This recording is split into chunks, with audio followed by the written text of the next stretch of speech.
My name is Levi Steiner, telecommunications engineer.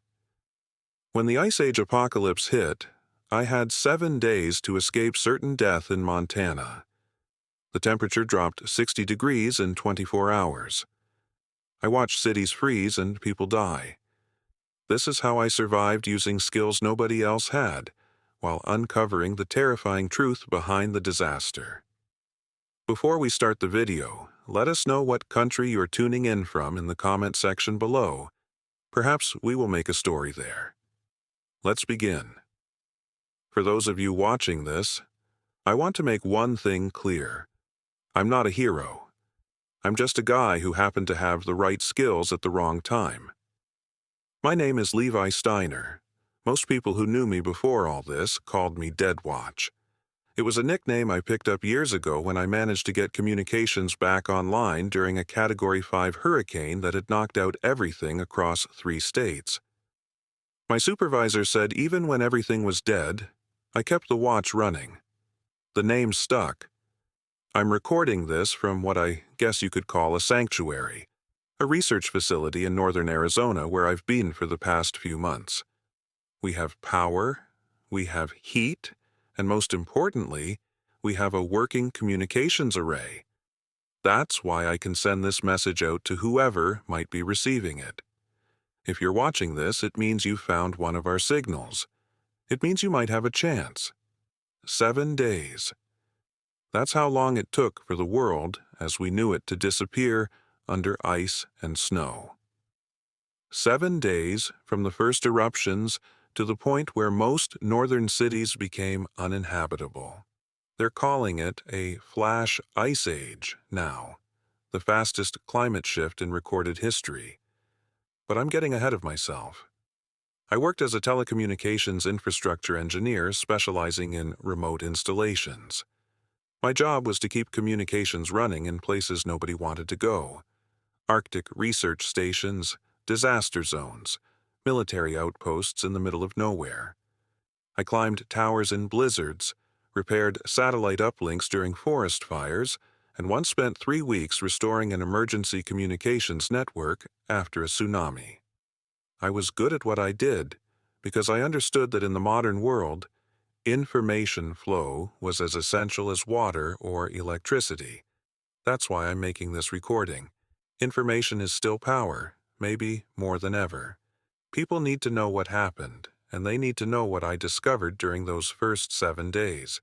There are patterns in the chaos that don't make sense, frequencies that shouldn't exist, preparations that shouldn't have been possible. The story I'm about to tell you isn't just about survival. It's about questions that still don't have answers. I was in northern Montana when it all started. Routine maintenance job on a remote communications tower that served as a relay point for several government agencies, as well as civilian networks. It was the kind of job I'd done 100 times before. Climb the tower, replace some equipment, update some firmware, make sure everything was running properly. I'd been there for 3 days already, camping out in the small maintenance cabin at the base of the tower. The morning before it all began was completely normal. Clear blue sky, temperature in the high 40s, pretty standard for mid-September in that region. I remember making coffee on my portable stove while running diagnostics on the systems I'd upgraded the day before. I had one more set of tests to run before I could head back to civilization. The first hint that something wasn't right came around noon. I was monitoring signal strength across different bands when I noticed unusual atmospheric interference patterns. Nothing alarming, just the kind of anomalies that might indicate a storm system forming somewhere.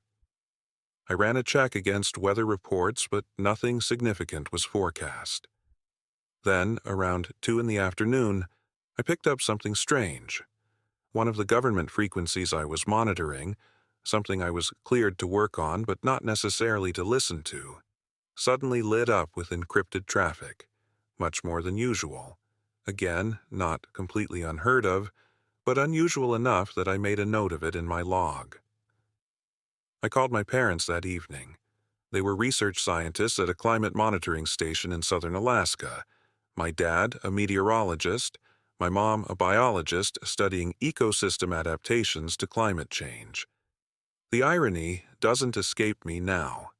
They were excited about some new data they were collecting on oceanic temperature variations. My mom asked when I'd come visit. I told her maybe for Christmas if my schedule cleared up. That was the last time I spoke to them for months. Before turning in that night, I checked the weather one last time. There were reports of increased seismic activity in the Pacific, but nothing catastrophic. A few small earthquakes around the Ring of Fire, again, not unusual. The forecast for my area showed a cold front moving in, with temperatures expected to drop into the 30s overnight.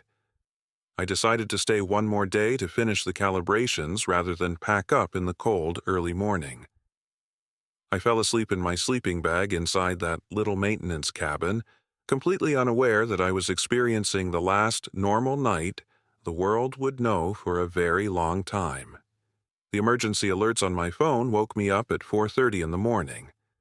Multiple volcanic eruptions across the Pacific Ring of Fire. Initial reports mentioned 5 major volcanoes, but that number would eventually climb to 12. I remember sitting up in my sleeping bag reading the alerts with professional interest rather than panic. Natural disasters were part of my world. They were why my job existed. People needed communications most when things went wrong. I made coffee and turned on the satellite feed to the small TV in the cabin. Every news channel was covering the eruptions. Footage showed massive plumes of ash rising from volcanoes in Indonesia, Japan, Alaska, and South America. Scientists were already expressing concern about atmospheric effects, but there was no talk of catastrophe yet. Just another significant natural event that would disrupt air travel and cause problems for people living near the volcanoes. By 7 that morning, I was on the tower completing my work, occasionally glancing westward where I could see a faint darkening of the sky, the first hints of ash clouds beginning to spread. The temperature had dropped to the mid-30s, colder than forecast, but not dramatically so. I worked methodically, finishing my calibrations while keeping one ear on the emergency broadcast frequencies. Around 9, I noticed a significant increase in military communications, still encrypted, but the volume was unusual.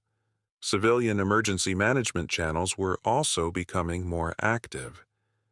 I began to get the sense that something bigger than standard volcanic eruptions was happening. By noon, the first official warnings came through.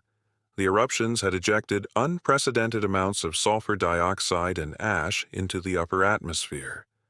Models were projecting significant cooling effects, especially in the northern hemisphere. Airlines worldwide were grounded due to ash concerns. The first public emergency notices advised people to prepare for possible power outages and transportation disruptions. I tried calling my parents, but all circuits to Alaska were busy. I sent texts that showed as delivered, but received no response. I tried my company headquarters in Denver, but only got through to an automated emergency message saying all personnel should stand by for further instructions. The sky continued to darken throughout the day. Not dramatically, not like in movies where sudden darkness falls, but a gradual diminishing of sunlight as the ash began to spread in the upper atmosphere. The temperature continued to drop as well. By 3 in the afternoon, it was 28 degrees, a 20-degree drop from the same time the previous day. That's when I first felt it. Not panic exactly, but a certainty that this wasn't a standard event. I'd worked through hurricanes, earthquakes, floods. I knew the patterns of natural disasters and emergency responses. This felt different. There was a growing tension in the communications I was monitoring, a sense of escalation that didn't match the public messaging. I began checking my supplies. The maintenance cabin was stocked with enough food for a week, standard procedure for remote locations where personnel might get weathered in. I had a good sleeping bag rated for sub-zero temperatures, a portable stove with extra fuel, and of course my technical equipment, radios, satellite phone, laptop, solar chargers, and batteries. I also kept a personal emergency kit in my truck with additional supplies, including cold weather gear, medical supplies, and a firearm, a precaution from years of working in remote areas with predators. As evening approached, the first official use of the term volcanic winter appeared in a scientific bulletin I accessed through my company's emergency information portal. The bulletin warned of potential temperature drops of up to 2 to 3 degrees Celsius globally over the coming weeks, with much more significant local effects in northern regions. It recommended preparation for extended winter conditions. What it didn't say was that the temperature had already dropped 10 degrees in less than 24 hours where I was, and it was still falling. The first snow began just after sunset, in September, in Montana. Not unheard of, but rare, and certainly not in the volume that began to fall. By nightfall, the temperature had dropped to 15 degrees, and snow was accumulating at nearly an inch per hour. I spent that night monitoring communications, charging everything I could, and preparing for evacuation if necessary. Government channels were buzzing with activity, most of it encrypted, but I caught fragments about rapid response and critical infrastructure protection. Civilian emergency channels were being overwhelmed with calls.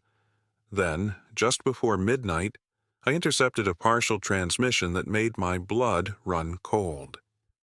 2 words that shouldn't have been there, on a frequency that should have been secure. Project Permafrost. I didn't know what it meant, but the way it was said, with urgency but not surprise, suggested it was something planned, something known. That was the moment I realized I might be witnessing something more than a natural disaster. I tried to trace the transmission, to capture more of the communication, but it was gone as quickly as it had appeared. I noted it in my log and continued monitoring, a new sense of unease growing alongside the howling wind outside. By morning, everything had changed. The world had become white and silent, buried under nearly a foot of snow, with temperatures hovering around 0 degrees. The sky was a uniform gray-white, the sun a dim smudge barely visible through the ash and clouds. That was day 1 of what would become known as the Ice Age apocalypse. I didn't know it yet, but I had 6 more days of hell ahead of me before I would find safety. 6 days that would challenge everything I knew about survival, about communication, and about who to trust. I spent most of that second morning trying to reach anyone who might give me more information. My company, emergency services, my parents in Alaska. The communications networks were still functioning, but increasingly strained. Cellular service was spotty, overloaded with panic calls. The satellite connection at the tower was holding, but I could tell from the diagnostic readings that many relay stations were going offline. I made the decision to leave around noon of that second day. The snow was still falling and temperatures continued to drop. The maintenance cabin wasn't designed for extended habitation in extreme conditions, and I knew the mountain roads would soon become impassable. My truck was equipped with snow chains and 4-wheel drive, standard equipment for my line of work, but even that wouldn't help if the snow got too deep. Before leaving, I gathered everything useful I could carry. My professional equipment came first: multi-band radio, satellite phone, signal boosters, solar chargers, and my toolkit. These weren't just work tools anymore. They were survival gear. I added the emergency supplies from the cabin, my personal gear, and as much fuel as I could safely transport. I also downloaded every bit of data from the tower's logs. Something told me those records might prove valuable later. The drive down from the mountain was tense. The roads were already covered in at least a foot of snow, with drifts much deeper in places. Visibility was poor, and the truck's heater struggled against the plummeting temperatures. I passed 2 abandoned vehicles in the first hour, their occupants presumably having fled on foot or caught rides with others. I didn't stop. There was nothing I could do for them now, and I had my own survival to worry about. As I descended, I began to pick up more radio chatter. Emergency services overwhelmed, National Guard deployments, evacuation orders for northern cities, power outages spreading as electrical grids failed under the strain of unprecedented demand and weather damage. Through it all ran an undercurrent of confusion. No one had anticipated how quickly conditions would deteriorate. I kept scanning frequencies, especially the military and government bands I wasn't supposed to access. Most were encrypted, but occasionally I'd catch fragments, enough to piece together that something more coordinated was happening behind the scenes. References to designated facilities and continuity protocols. The kind of language used when governments are enacting disaster plans that they don't want to cause public panic. By mid-afternoon, I reached the main highway heading south. What I saw there confirmed my worst fears. Traffic was barely moving. Thousands of vehicles trying to flee south, creating a massive jam that stretched for miles. Many cars had already run out of gas or broken down, their occupants huddled inside against the cold or walking alongside the road. The temperature outside was now hovering around -10 degrees. I made a quick decision. Instead of joining the main exodus, I turned onto a state highway I knew from previous jobs in the area. It would be less maintained, but also less traveled. My truck could handle rough conditions better than most, and I had the advantage of knowing multiple routes through the region. That choice likely saved my life. As I later learned, many of those trapped on the main highways never made it out. When vehicles stopped moving, their fuel ran out, and when fuel ran out, the cold killed, quickly and silently. I drove until nightfall, making slow but steady progress southward. The snow continued relentlessly, accumulating faster than I'd ever seen. The radio reports grew increasingly dire, power outages spreading, temperatures dropping to record lows across the northern states, emergency services becoming overwhelmed. The scientific explanations were becoming clearer, too. The massive ash cloud from the volcanic eruptions was blocking sunlight, creating a rapid cooling effect that was accelerating beyond all predictions. When darkness made travel too dangerous, I pulled off at a small roadside rest area and prepared to spend the night in my truck. I set up my communications equipment, creating a small command center in the passenger seat. I kept the engine running for heat, calculating how long my fuel would last if I cycled it on and off through the night. That's when I heard it again. That same phrase. Project Permafrost. This time in a longer transmission that I managed to partially decrypt using software I'd developed for work. The message contained coordinates and what seemed to be status reports. I couldn't access the full content, but what I did hear confirmed my growing suspicion that some government agencies had been preparing for this scenario. The question was, had they been preparing because they predicted it, or for some other reason? I recorded what I could and added it to my growing file of anomalies. If I survived this, I was determined to understand what was really happening. I slept fitfully that night, waking every hour to check conditions and run the engine for heat. Outside, the temperature dropped to 20 below zero. The snow piled up around the truck, nearly reaching the windows by morning. The world had become a white tomb, silent except for the occasional cracking of trees as their sap froze and expanded. When dawn broke, though dawn was now just a slight lightening of the perpetual gray-white sky, I dug my truck out and continued south. The state highway was completely unplowed, but my truck could still force its way through the accumulated snow. I passed more abandoned vehicles, some with shapes still visible inside. I didn't stop to check. I knew what I would find, and there was nothing I could do. That was the end of day 2. I had food, fuel, and a functioning vehicle. I was heading in the right direction, but the storm was intensifying. Temperatures were still falling, and I was beginning to understand that this wasn't just a severe weather event.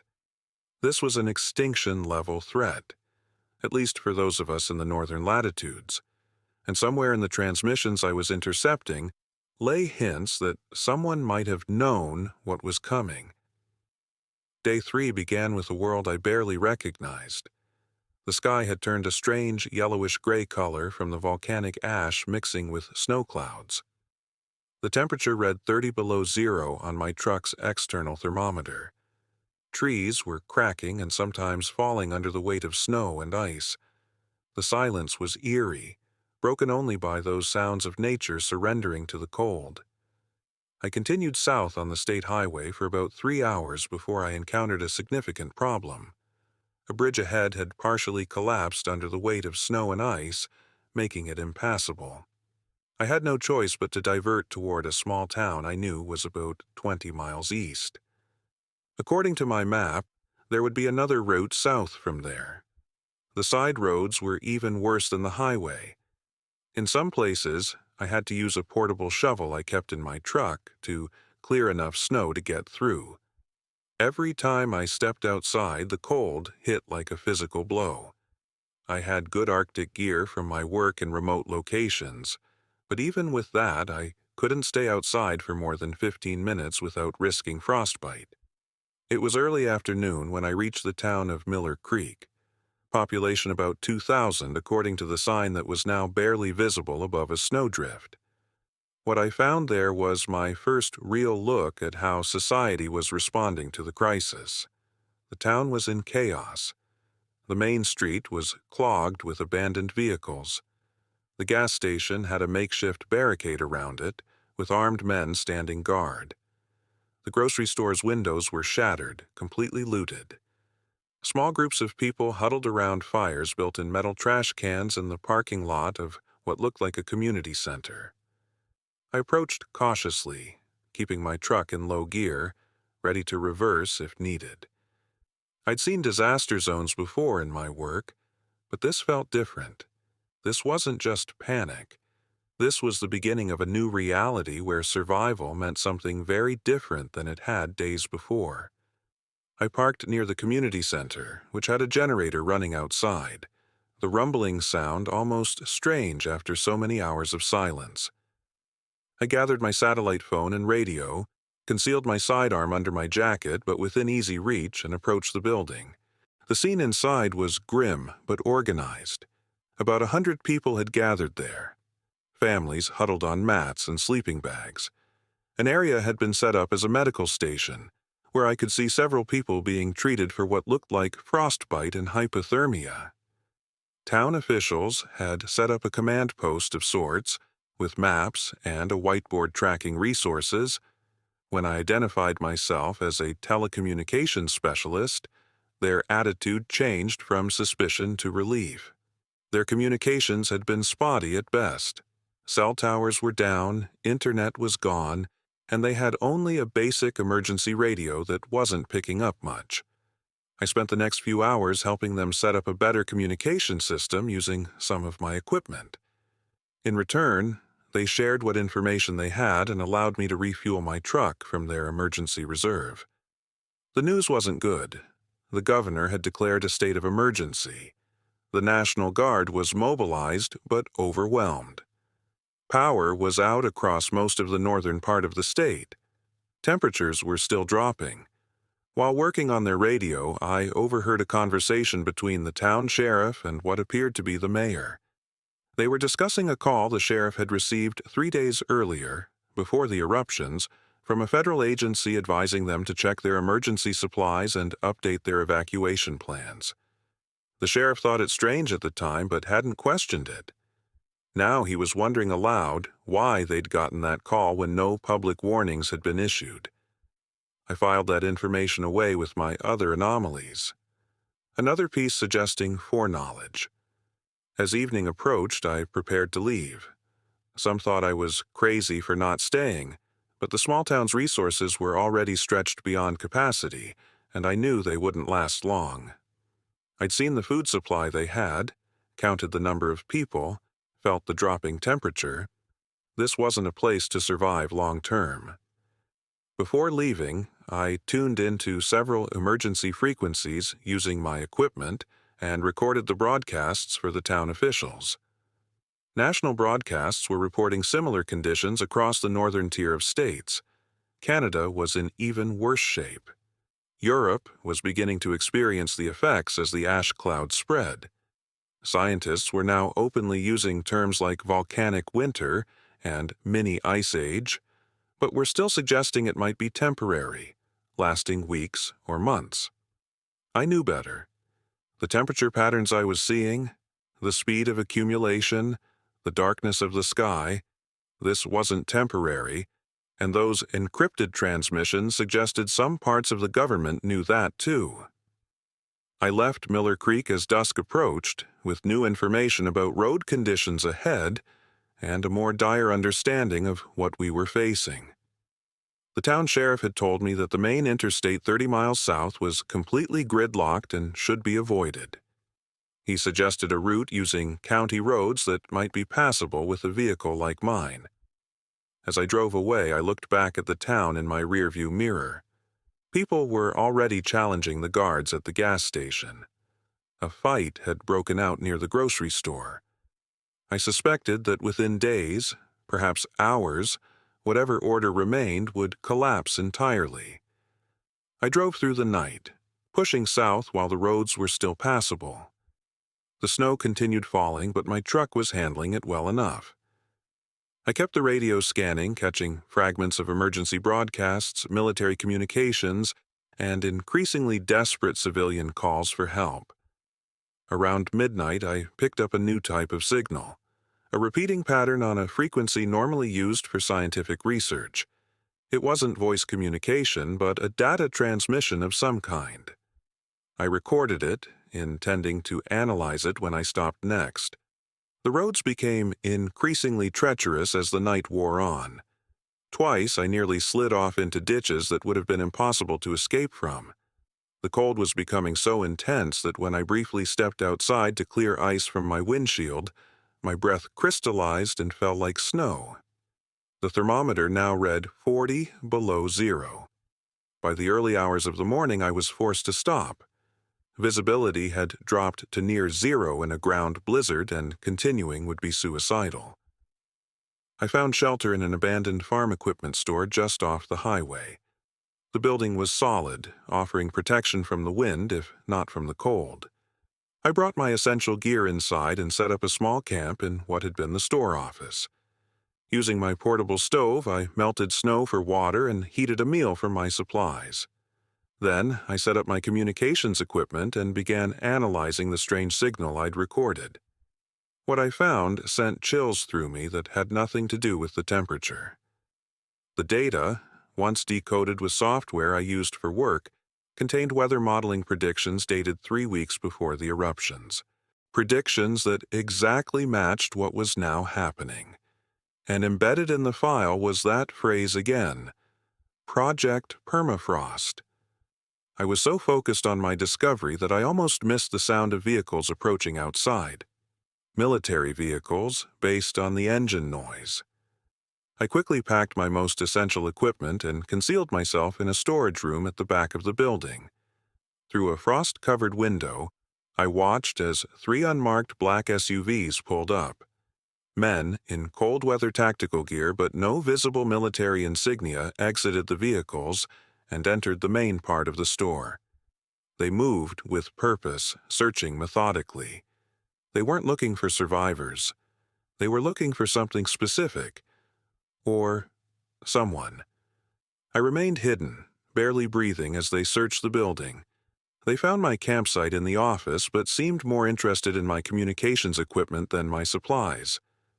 I heard one of them say, "Signal traced to this location. Secure any tech and continue monitoring the frequency." They were tracking the signal I'd been decoding, which meant they were monitoring for anyone accessing that data, which meant I'd stumbled onto something important enough to send a team out in apocalyptic conditions to find. After about 20 minutes, they left, taking my communications setup with them but leaving most of my survival gear. Once I was certain they were gone, I retrieved what I could and slipped out the back of the building. My truck was still there, partially concealed by snowdrifts. I knew I couldn't stay. They might return with reinforcements. I also couldn't risk using my satellite phone or remaining radio equipment to send any transmissions that might be tracked. I had become a ghost in a frozen world, hunted by forces I didn't understand for knowledge I wasn't supposed to have. Day 3 ended with me driving south through a blizzard, all communications equipment shut down, guided only by my GPS unit that received but didn't transmit. The temperature outside was now nearly 50 below zero, and I was certain of one thing. What was happening wasn't just a natural disaster. Someone had known. Someone had prepared. And now they were making sure nobody found out. By dawn of the 4th day, the world had transformed again. The snow had accumulated to heights I'd never witnessed, in some places drifting 15 or 20 feet high. The temperature had stabilized around 55 degrees below zero.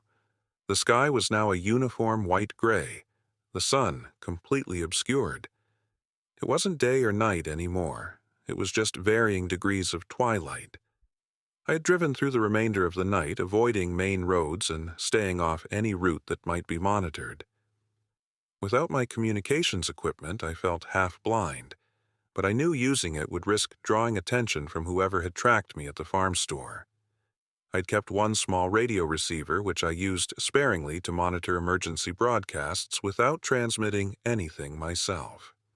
The situation was deteriorating rapidly according to those broadcasts. Power was now out across most of the northern United States. Natural gas pipelines were failing as the extreme cold caused ruptures and equipment failures. Emergency services were overwhelmed or simply non-existent in many areas. The death toll, while not officially reported, was clearly catastrophic. Around mid-morning, I reached what had once been Interstate 90. In normal times, it would have been a major evacuation route south. Now it was a frozen graveyard. Thousands of vehicles stretched in both directions, immobilized by snow, accidents, or simply lack of fuel. Many still had occupants inside. I pulled off at a distance and used my binoculars to survey the scene. What I saw haunts me still. People huddled in vehicles that had become their tombs. Some had clearly been dead for days, frozen in position. Others showed signs of recent movement, attempts to stay warm, to signal for help, to survive just a little longer. I wanted to help, but the scale of the disaster was beyond any individual's capacity. There were thousands of people along that stretch of highway alone, and I had supplies for maybe 1 or 2 weeks for myself. I couldn't save them. The realization was crushing, but I had to be pragmatic if I wanted to survive and understand what was really happening. I was about to turn away when I noticed something odd. Among the civilian vehicles at regular intervals were military transports and what looked like government SUVs, similar to those that had tracked me. They weren't stopped like the other vehicles. They had pulled off deliberately, and teams were moving among the stranded cars. They weren't providing aid. They appeared to be searching for something or someone. I watched for nearly an hour as they methodically checked vehicles, sometimes removing items, occasionally escorting a person back to their transport. They were selective, focusing particularly on vehicles that might belong to government employees, academics, or technical professionals, based on bumper stickers and contents visible through windows. This wasn't a rescue operation. It was a retrieval operation. I couldn't know exactly what they were looking for, but combined with everything else I'd seen, it suggested a coordinated effort to gather certain people and information while leaving the general population to fend for themselves. I backed away carefully, returning to my truck and continuing on a parallel county road that, while unplowed, was at least passable with my vehicle's clearance and four-wheel drive. My destination remained south, away from the worst cold and toward areas that might still have functioning infrastructure. By early afternoon, I began to notice problems with my truck. The extreme cold was affecting systems not designed for such temperatures. The diesel fuel was gelling despite additives. Plastic components were becoming brittle. Battery efficiency was dropping. I knew I couldn't count on the vehicle much longer. Sure enough, around 3 in the afternoon, the engine began to stutter and then died completely. No amount of attempts to restart it succeeded. The fuel had simply become too thick to move through the lines in the extreme cold. I was stranded approximately 50 miles from my last human contact, in temperatures that would kill within hours of exposure. This was the moment my preparation and experience would truly be tested. I gathered everything essential I could carry: my remaining communications equipment, the most critical survival gear, food concentrates, water purification tools, my weapon, and as much cold weather clothing as I could layer on or pack. I transferred everything to my specialized backpack, designed for telecommunications field work in extreme environments. The hardest decision was what to leave behind. Every ounce would matter on foot, but abandoning supplies might mean death later. I prioritized based on immediate survival needs versus future utility, eventually leaving behind about half my food, my toolkit, except for essential multi-tools, and most of my personal items. Before departing, I used a small amount of my remaining fuel to set a controlled fire in the truck. It wasn't just to destroy any evidence of my identity or equipment. It was also a signal. If anyone was still alive in the area, they might investigate and find the supplies I'd left clearly marked in the snow nearby. Someone else might need them more than I would. Walking in those conditions was unlike anything I'd experienced before. Even with the best cold weather gear, the air was so cold it hurt to breathe. Each exhalation created a cloud of ice crystals that fell rather than dissipated. The snow was deep enough that each step required lifting my knee almost to my chest, then pushing down through layers that sometimes supported my weight and sometimes gave way unexpectedly. I used ski poles I'd brought from the truck to test the snow ahead of me and maintain balance. I set a sustainable pace, not too fast to cause excessive sweating, which would be deadly once it froze, but not too slow to generate insufficient body heat. The landscape had become alien. Familiar landmarks like roads and buildings were now just lumps and shapes under the snow. Trees were coated in ice that had transformed them into crystalline sculptures. The silence was profound, broken only by my breathing and the crunch of snow under my boots. I walked for about 3 hours before the light began to fade toward evening. In that time, I covered perhaps 5 miles, a painfully slow pace, but the best possible under the circumstances.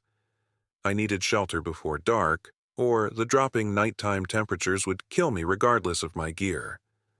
Fortune favored me when I spotted what appeared to be a roof barely visible above the snow. Approaching carefully, I discovered it was a small hunting cabin, almost completely buried except for its peak. I had to dig down to find the door, creating a tunnel through snow that had drifted nearly to the roof on the windward side. Inside, the cabin was basic but sufficient. A single room with a wood stove, some simple furniture, and shelves that still held a few supplies. It had clearly been abandoned in haste. I found half a case of bottled water, frozen solid but still usable once thawed, and some canned food. Best of all, there was a stack of firewood beside the stove. I sealed the door with snow blocks to prevent drafts, cleared the chimney as best I could, and got a small fire started in the stove. I was careful to build it gradually. A sudden temperature change could cause the chimney to crack or the roof to shed its snow violently. As warmth slowly returned to my extremities, bringing with it the painful pins and needles of returning circulation, I unpacked my gear and assessed my situation. I couldn't stay here long, the food wouldn't last, and I needed to keep moving south, but it would provide critical shelter for the night and perhaps the next day while I regained strength. It was while organizing my gear that I discovered something had been damaged in transit. My satellite phone had a cracked display and wouldn't power on.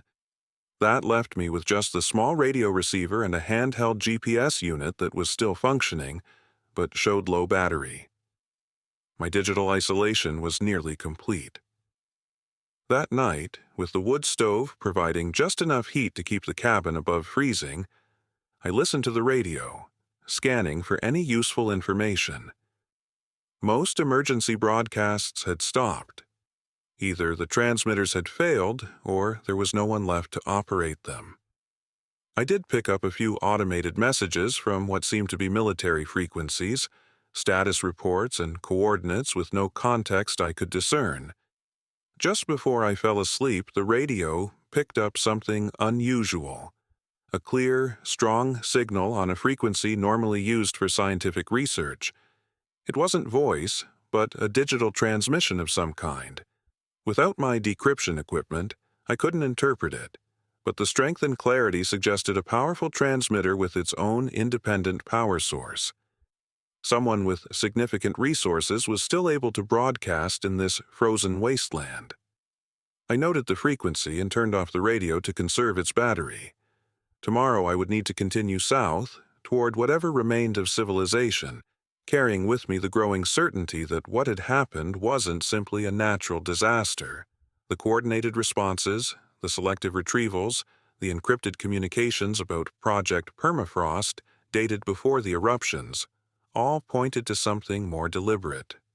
Not necessarily that someone had caused the volcanic eruptions, but that certain elements had known what might happen, and prepared accordingly, without warning the general public. As I drifted into an exhausted sleep, I wondered about my parents in Alaska. Had they been among those selected for retrieval due to their scientific knowledge? Or had they, like millions of others, been left to face the killing cold alone? The question followed me into uneasy dreams of ice and hidden signals. Morning of the 6th day brought a new challenge. 2 of the snowmobiles wouldn't start, their engines too cold despite having been kept inside overnight. We were forced to consolidate, with some people doubling up on the remaining machines and others, including me, towing behind on improvised sleds made from materials found in the gas station. Being pulled across the frozen landscape was both a blessing and a curse. It saved my energy, but left me exposed to the wind chill, which cut through my layers like they were nothing. The temperature had risen slightly to around minus 45 degrees, but the wind from our movement made it feel far colder. We traveled in a staggered formation, following GPS coordinates Roland had received in the broadcasts. The landscape had become increasingly surreal. Familiar features like roads and buildings now just vague humps under 15 or 20 feet of snow. Occasionally, we'd see the top of a telephone pole or roof peak protruding from the white expanse, the only signs that human civilization had ever existed here. About 2 hours into our journey, we came upon something that made everyone stop. Ahead of us, clearly visible against the white backdrop, was a massive wall of abandoned vehicles stretching across what had once been a highway.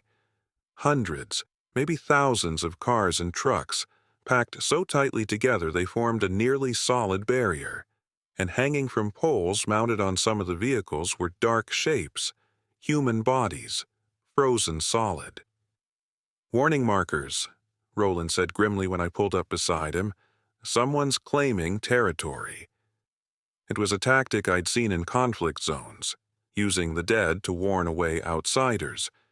But seeing it here, in what had been the American heartland just days earlier, was jarring evidence of how quickly society had reverted to tribal brutality. We changed course, giving the vehicle barrier a wide berth. No one spoke much after that. The stark reality of what the world had become was impossible to ignore. By midday, we began to see signs that we were approaching the refuge. First came cleared paths through the snow, too uniform to be natural, too recent to have been there before the storm. Then we spotted surveillance equipment, cameras mounted on poles driven into the snow, their lenses tracking our movement. Roland halted the group and used a radio to announce our approach. After a brief exchange with whoever was monitoring the cameras, we were instructed to continue along a marked path that had small reflective stakes every 100 feet or so. The agricultural research station appeared suddenly as we crested a small rise. Unlike most structures, it wasn't buried in snow. A large area around the facility had been cleared, with walls of plowed snow creating a perimeter. The main building was a long, low structure with few windows, more functional than attractive. Several greenhouses extended from one side, their glass surfaces kept clear of snow somehow. Steam rose from vents in the roof, evidence of the geothermal heating Roland had mentioned. Most striking was the level of activity. People moved purposefully around the compound, operating snow-clearing equipment, maintaining what looked like wind turbines, and patrolling the perimeter. They had power, organization, and resources that seemed impossible given the conditions everywhere else. We were met at a checkpoint about 100 yards from the main entrance. Armed guards, not military but clearly with some training, checked each of us before allowing us to proceed to a decontamination area where we were required to leave our outer clothing and equipment for inspection. Inside, the contrast with the frozen hell outside was disorienting. The temperature was a comfortable 65 degrees. Lights powered by the facility's independent electrical system illuminated clean hallways. The air smelled of growing things. The greenhouses were apparently operational, producing food even as the outside world froze. We were separated upon entry, each taken to different rooms for processing, as they called it. My interviewer was a woman in her 40s who introduced herself as Dr. Abernathy, an agricultural geneticist who had been working at the station when the disaster began. She asked detailed questions about my background, skills, and journey. I provided honest answers, but carefully avoided mentioning the encrypted transmissions I'd intercepted or my suspicions about foreknowledge of the disaster. When she asked about my communications equipment, I downplayed its capabilities, claiming most had been damaged or lost along the way. Something in her manner, too rehearsed, too calm for someone who should have been as traumatized as the rest of us, reinforced my caution. "You're quite fortunate," she told me after completing her questionnaire. "Your skills are exactly what we need." Our communications specialist was lost when he attempted to reach another outpost 3 days ago. The coincidence seemed too perfect, but I nodded gratefully. Happy to help however I can. I'm just glad to be somewhere warm. After processing, I was assigned quarters, a small but private room that felt luxurious after days of survival. I was given clean clothes, a hot meal, and told to rest before orientation the following morning. That evening, I explored the facility as much as possible without arousing suspicion. What I found confirmed my growing certainty that this place represented more than just lucky preparation. The research station housed about 80 people, a mix of original staff and newcomers like me. It had food production capabilities through its greenhouses, water purification systems, medical facilities, workshops, and, most importantly, a sophisticated communications center powered by geothermal energy. Everything needed for long-term survival in post-apocalyptic conditions. In the common area, I reconnected with Roland and a few others from our group. All had been assigned roles matching their skills. All had been told they were exactly what was needed. The pattern was clear. This wasn't just a refuge. It was a carefully designed ark collecting specific human resources. "Have you noticed there are no children?" Roland whispered when we had a moment alone. "No elderly either. Everyone here is between 20 and 50, and everyone has technical training or specialized knowledge." He was right. The demographic makeup was too perfect to be coincidental. This wasn't random survival. It was curation. That night, unable to sleep despite exhaustion and the unfamiliar comfort, I slipped out of my room and made my way to the communications center. Using skills developed over years of working with secure facilities, I bypassed the basic lock system and entered. The equipment inside was state-of-the-art, much of it military-grade. Multiple satellite uplinks, advanced radio systems, quantum encryption modules I'd only seen in theoretical papers. This wasn't agricultural research technology. This was strategic, command-level communication infrastructure.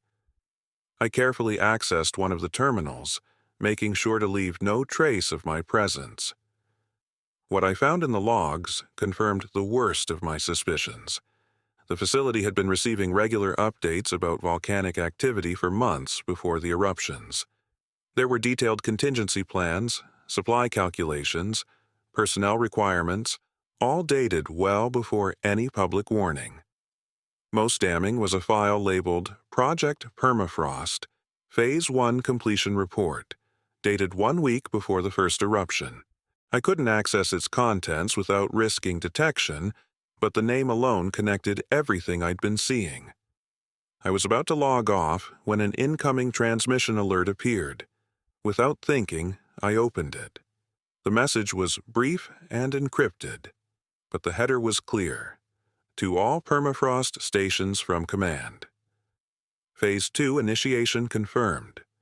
Begin selective retrieval operations.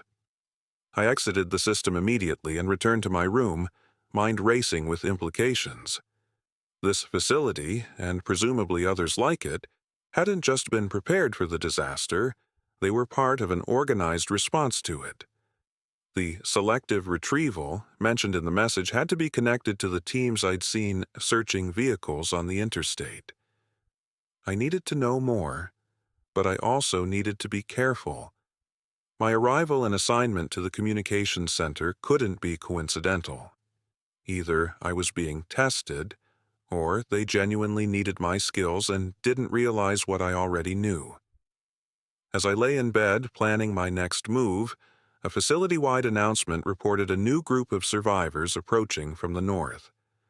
The casual tone, as if this were a scheduled arrival rather than a rescue, only reinforced my growing certainty.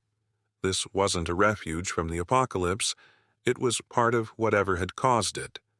And somehow, I had walked right into the command structure of an operation that had allowed millions to die while saving a select few. The question now was what they were planning for those of us they deemed worth saving, and whether I could find a way to expose the truth before they realized what I knew. Day 6 ended with me in paradoxical comfort, warm, fed, and safe for the first time in nearly a week, yet more afraid than I'd been even in the killing cold. Because I was beginning to understand that the Ice Age wasn't just a disaster we were surviving. It might have been the point all along. Day 7 began with a facility-wide briefing in what had once been the research station's cafeteria. Dr. Abernathy, who seemed to be the director, or at least a senior authority, stood before the assembled survivors with the calm demeanor of someone delivering a routine corporate presentation rather than leading a post-apocalyptic refuge. "We've received confirmation that temperatures have stabilized," she announced. "The projections indicate we're now in what will likely be a plateau phase. Current conditions may persist for several months before we see any improvement." She displayed a map on a large screen showing temperature gradients across North America. Everything north of the 40th parallel was colored deep blue, indicating lethal cold. The southern regions were less severe but still showed significant cooling. What struck me most was the precision of the data. They had real-time information from across the continent, which should have been impossible given the widespread infrastructure collapse. "Our mission remains unchanged," she continued. "We preserve essential knowledge and skills until conditions allow for the restoration of broader civilization. Each of you was brought here because you possess capabilities necessary for that mission." The phrasing caught my attention. Not "each of you found your way here," or "each of you survived to reach us," but "each of you was brought here," as if our arrivals had been orchestrated rather than coincidental. After the briefing, I reported to the communications center for my assigned shift. I was partnered with a technician named Eliza, who had been at the facility from the beginning. She was friendly but guarded, carefully monitoring everything I did as she showed me their systems. "We maintain contact with 12 other facilities like this one," she explained, indicating a map with locations marked across the southern United States. "Plus the command center, of course." "Command center?"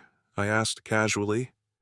She hesitated, clearly realizing she'd said more than intended. "Central Coordination, in Arizona. You'll get clearance for direct communication eventually, if you're here long-term." Throughout the morning, I learned more about the operation while pretending to be focused only on the technical aspects. The facility broadcast its survivor recruitment message 3 times daily on rotating frequencies. Those who responded were evaluated upon arrival for useful skills. Eliza didn't say what happened to those who failed evaluation, but her avoidance of the topic spoke volumes. Most revealing was the communications protocol itself. Each transmission to other facilities included status reports on personnel, resources, and something called retrieval operations. The language was carefully coded, but with my background I could interpret enough to understand they were systematically collecting specific individuals from the dying world outside. During a brief period when Eliza left to deliver a report, I managed to access more of the system, searching specifically for any mention of my parents or their research station in Alaska. I found nothing, but discovered something potentially more valuable. The next broadcast window for communication with the Arizona Command Center would be early the following morning, on a frequency I could potentially access without authorization. My shift ended at what would have been mid-afternoon, though inside the windowless facility time had become an abstract concept maintained only by clocks. I spent the next few hours carefully establishing my cover as a grateful, unquestioning survivor. I ate in the common area, making conversation with others, expressing appropriate amazement at the facility's preparedness. I attended a mandatory medical examination where blood and tissue samples were taken with an efficiency that suggested routine rather than emergency protocol. Throughout it all, I observed and cataloged. The facility staff wore no uniforms but were clearly identifiable by their confidence and familiarity with protocols. The rescued survivors like myself were kept in specific areas, our movements subtly monitored. Security was present but not oppressive. They didn't need obvious controls when the alternative to compliance was being expelled into the frozen wasteland. In the evening, I sought out Roland and a few others from our snowmobile group, careful to appear casual as we compared notes on our assigned roles. All had been placed in positions matching their skills. All had noticed the same unsettling precision in the facility's preparation. None were willing to directly voice suspicion, but the unspoken question hung between us. What exactly had we walked into? "They took samples from everyone," said Kira, the nurse from our group who had been assigned to the medical unit. "Not just basic health screening, genetic samples cataloged and stored." "The greenhouses," added Wei, an agricultural engineer. "They're growing climate-modified crops developed specifically for low-light conditions. That research would have taken years." Roland nodded slightly. "And the security protocols were established long before the eruptions. I worked with their team today updating patrol schedules. The original plans are dated 8 months ago." We all fell silent as a staff member walked past our table, resuming conversation only when they were well out of earshot. "Whatever this is," I said quietly, "it's not a rescue operation. It's something that was planned well in advance." "The question is why," Roland replied, "and whether we're guests or prisoners." That night I waited until the facility settled into its night cycle, with reduced lighting and minimal staff. I had noticed during my explorations that the ventilation system provided access to areas otherwise restricted. Using skills developed from working in confined technical spaces, I navigated the narrow ducts to a position above the administrative section where Dr. Abernathy and other leaders had their offices. Through a vent, I could see and hear a meeting in progress. 5 people sat around a table reviewing data on tablets. Dr. Abernathy was speaking. "Command confirms Phase 2 is proceeding on schedule," she said. "The satellite data shows atmospheric particulate levels are maintaining the albedo effect as projected. We should see at least 12 to 18 months of current conditions before any significant warming." "And the retrieval teams?" asked a man I recognized as the security chief.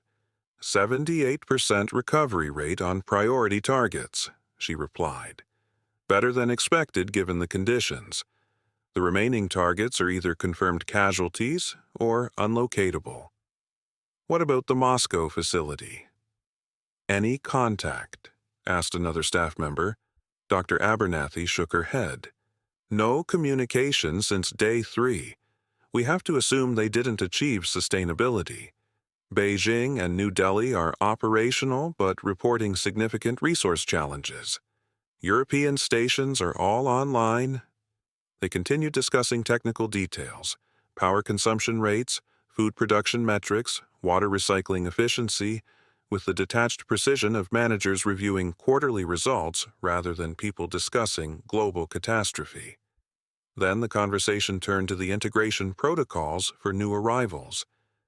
"The evaluation process needs refinement," said a woman I hadn't seen before.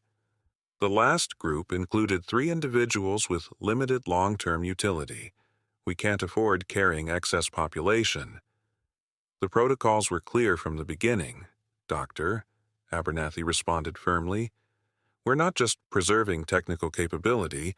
Genetic diversity is equally important for Phase 3.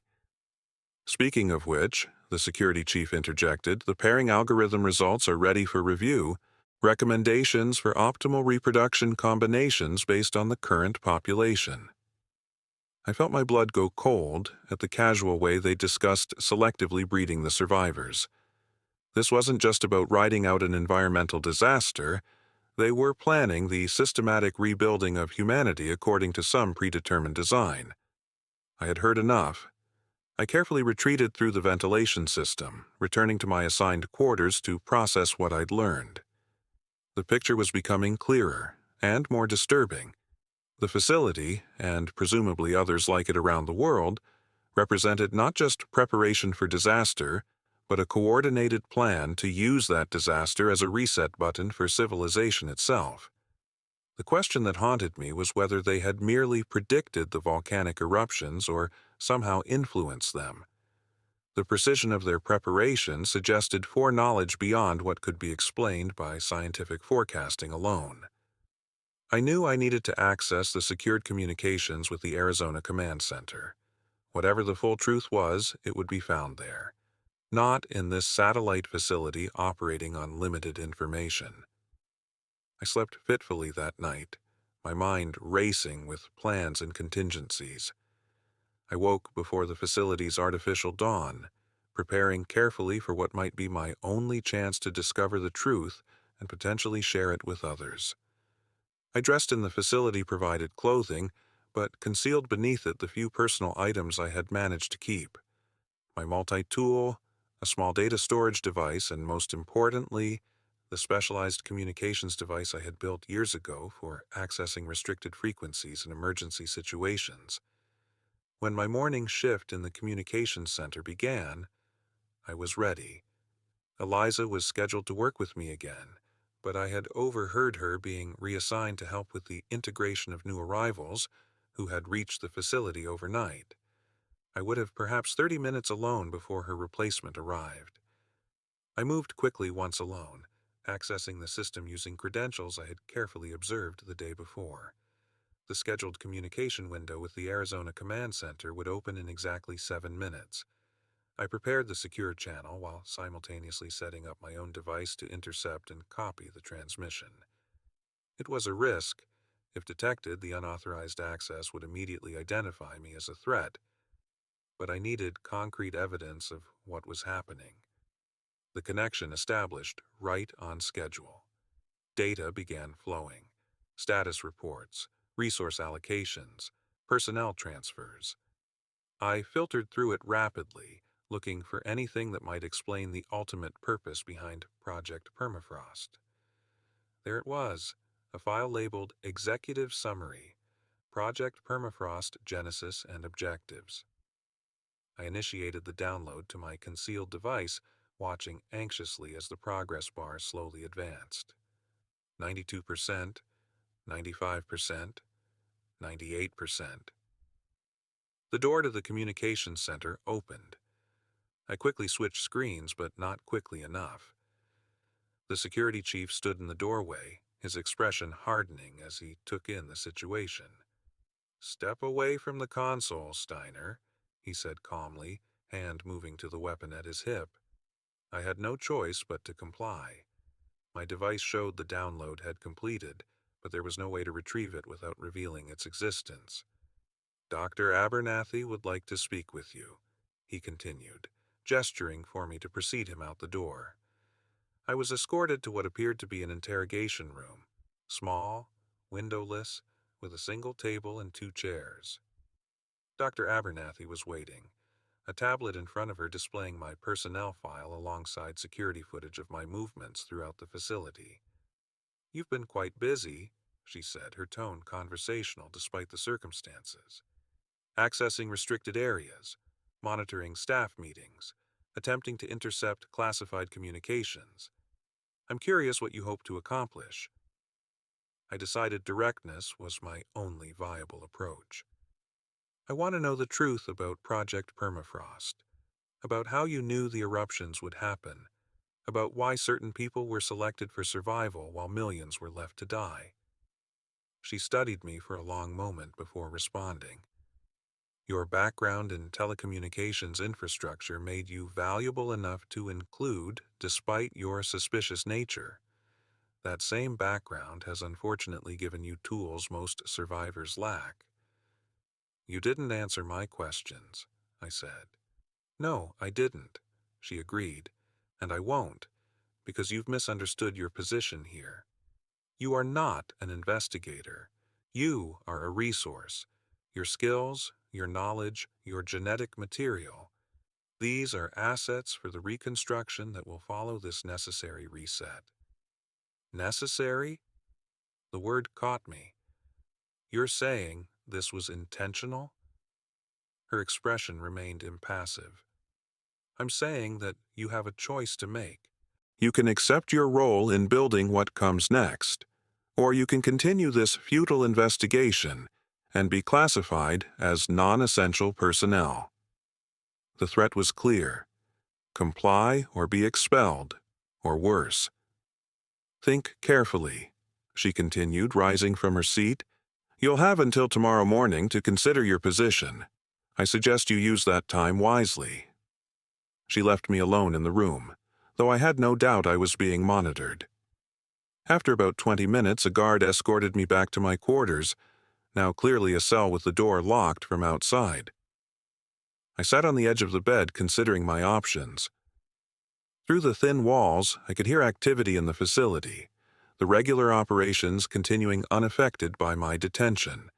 The machinery of Project Permafrost ground on, following plans laid long before the world froze. I reached into my boot where I had concealed my communications device. They hadn't searched me thoroughly, perhaps assuming I couldn't have smuggled anything significant into the facility. The device was small, designed for covert operations in environments where standard equipment would be detected or confiscated. Most importantly, it contained the file I had downloaded, the executive summary that might explain everything. As I activated it, carefully shielding its dim display from any possible surveillance, I realized I had reached the end of my week-long journey from the communications tower in Montana. I had survived the killing cold, evaded pursuit, and found what passed for safety in this new frozen world. But the real struggle was just beginning. The file opened, revealing the true nature and purpose of Project Permafrost. What I read there would change everything I understood about the disaster and about my role in what would come next. The seventh day of the Ice Age apocalypse ended not with answers, but with a new and more terrifying question. Now that I knew the truth, what could I possibly do with it? The document I downloaded contained the unfiltered truth behind Project Permafrost, and it was far worse than I had imagined. The project hadn't merely predicted the volcanic eruptions, they had engineered them. Not directly, not through some supervillain plot to trigger volcanoes, but through a series of calculated environmental manipulations designed to destabilize specific tectonic plates that were already under pressure. The executive summary described it clinically. Targeted deep earth fracking operations at critical juncture points along the Ring of Fire, combined with strategically placed seawater injection systems, have successfully accelerated the natural eruption timetable. Models indicate 99.7% probability of cascading activation within the target window. The justification was equally clinical. Controlled initiation of a limited volcanic winter represents the only viable intervention with sufficient scale to counteract runaway global warming effects projected to reach critical thresholds by 2035. All alternative mitigation strategies have been modeled to insufficient effect. In other words, they had triggered a mini ice age to prevent what they believed would be an even worse climate catastrophe a decade later. They had chosen to sacrifice millions now to potentially save billions later. It was utilitarian calculation on a scale I couldn't comprehend. More disturbing were the phases outlined in the document. Phase 1 had been preparation, the establishment of survival facilities, the identification of essential personnel with skills and genetic profiles deemed valuable, the development of technologies needed for survival and eventual reconstruction. Phase 2, currently underway, was the controlled population reduction and resource redistribution, a euphemism for allowing most of humanity to die while salvaging key individuals and resources. Phase 3 was where it became truly nightmarish. Guided re-emergence and societal restructuring. They weren't just trying to survive the disaster they'd created, they were using it as an opportunity to reshape civilization according to their own blueprint. The document contained population models, genetic diversity algorithms, cultural engineering strategies, and technological deployment schedules stretching decades into the future. And I had stumbled into the middle of it, carrying skills they wanted but asking questions they couldn't allow. I spent hours reading everything I could access through my device, absorbing the horrific scale of what had been done. The death toll was projected with decimal point precision. The selection criteria for survivors included genetic screening for disease resistance, cognitive markers, psychological stability, and even aesthetic factors labeled as morale-enhancing traits. They had reduced human value to a series of utilitarian metrics. By morning, I had made my decision. I couldn't be complicit in this, regardless of the justifications. Whatever their intentions, the people behind Project Permafrost had appointed themselves gods, deciding who would live and who would die. Even if their climate models were correct, and I had no way to verify that, their response was an atrocity that couldn't be excused by any appeal to greater good. When Dr. Abernathy arrived at my quarters, flanked by 2 security personnel, I had already prepared my approach. "Have you had time to consider your situation?" she asked. I nodded, adopting a defeated posture. "I have.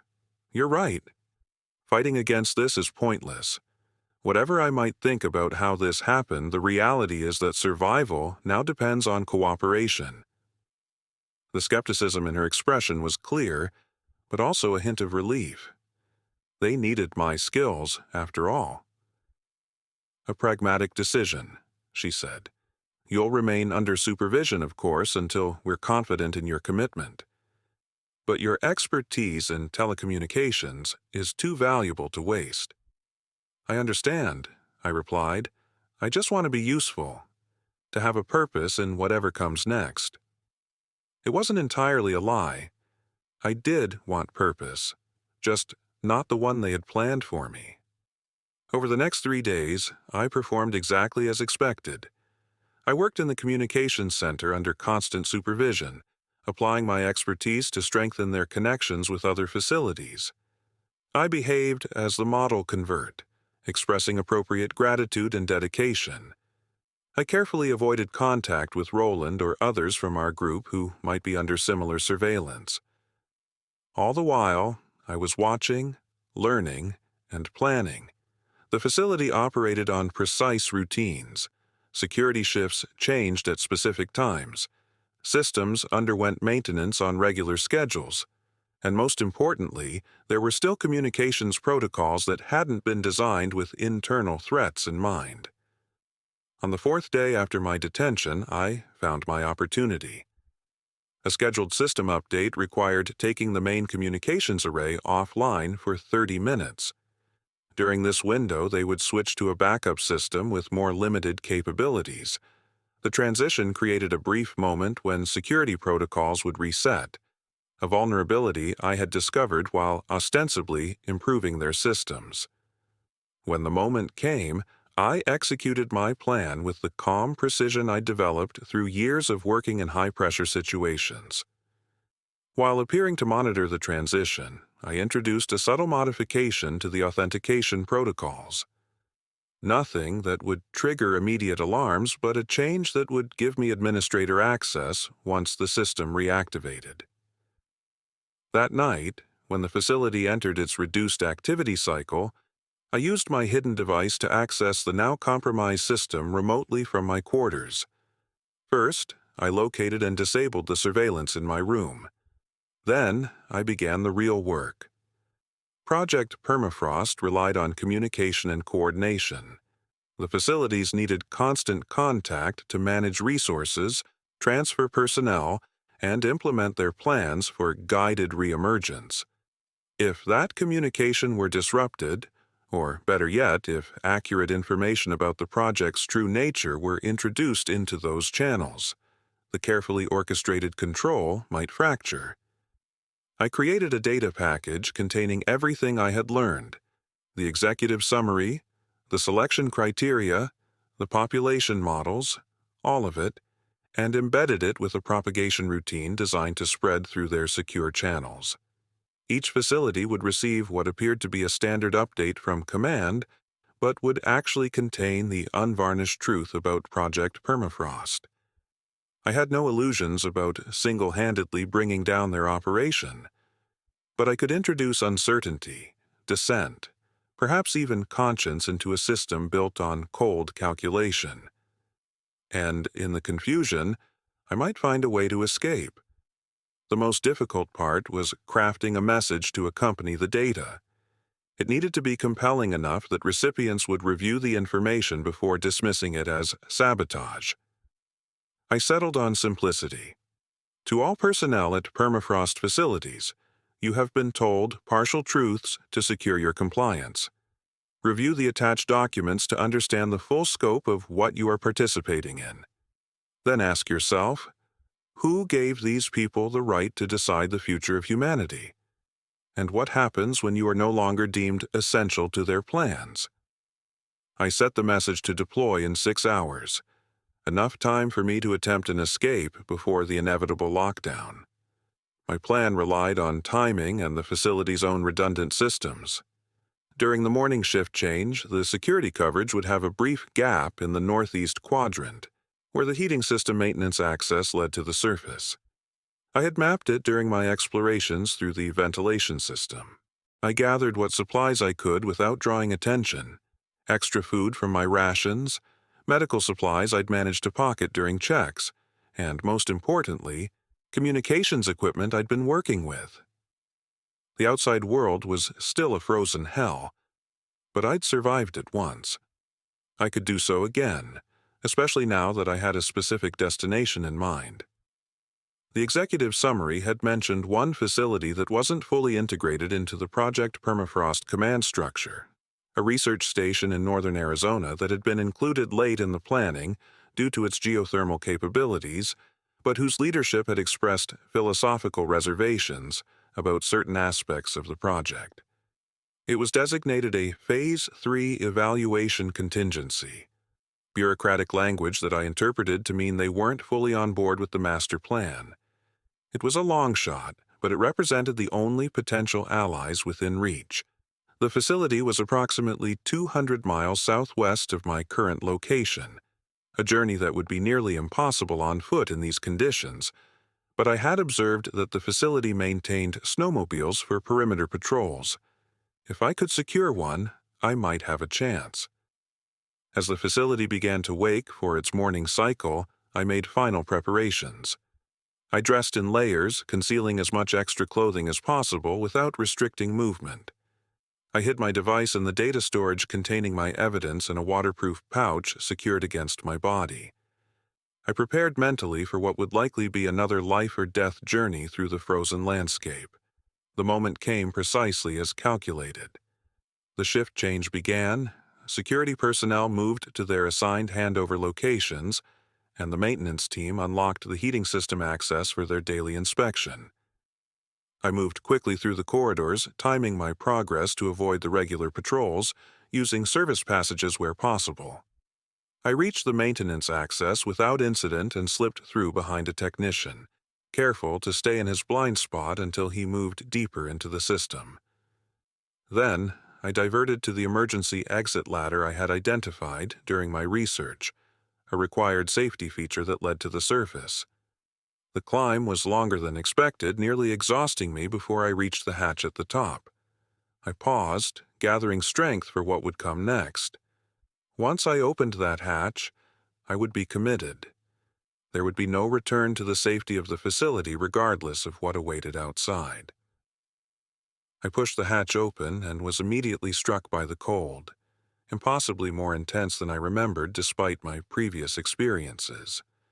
The world outside was white brightness, the sun now visible as a distinct disk in the sky rather than the diffuse glow I had last seen. The ash was beginning to settle or disperse, which meant more sunlight but also more extreme temperature variations. I pulled myself onto the surface and quickly closed the hatch behind me, brushing snow over it to conceal my exit point. I was on the far side of the facility from the main entrance, with the perimeter fence about 50 yards ahead. Beyond that, endless white plains stretched to the horizon, broken only by the occasional top of a buried tree or structure. The snowmobile depot was visible about 100 yards to my right, near the main security checkpoint. 3 machines were parked there with no personnel immediately visible.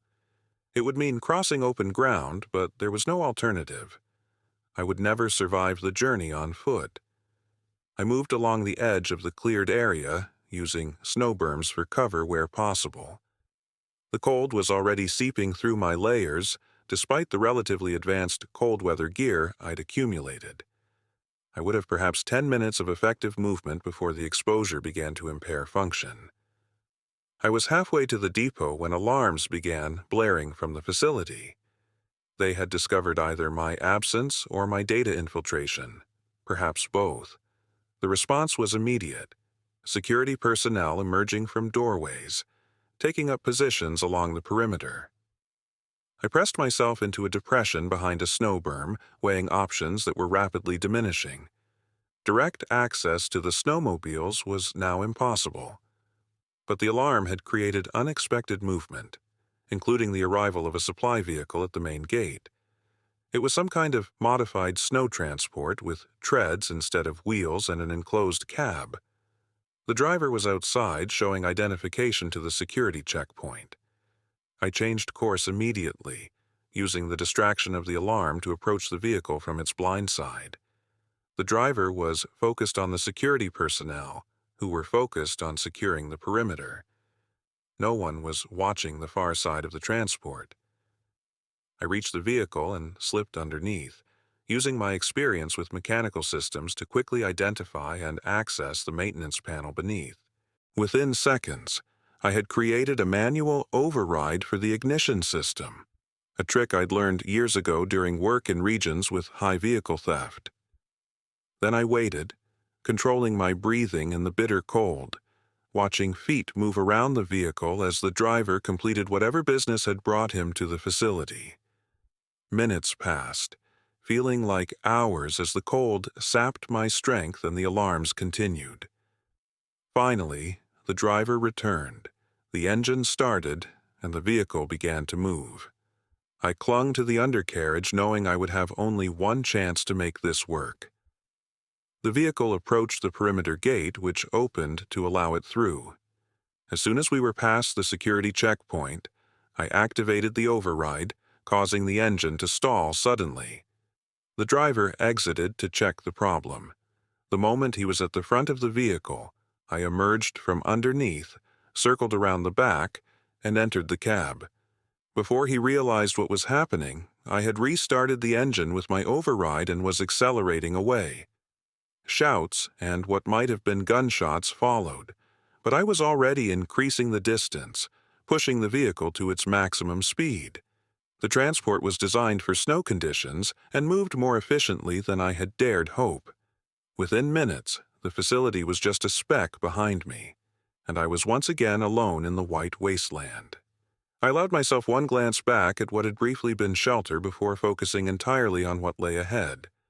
The cab had a GPS system, which I quickly programmed with the coordinates for the Arizona facility extracted from the Project Permafrost documents.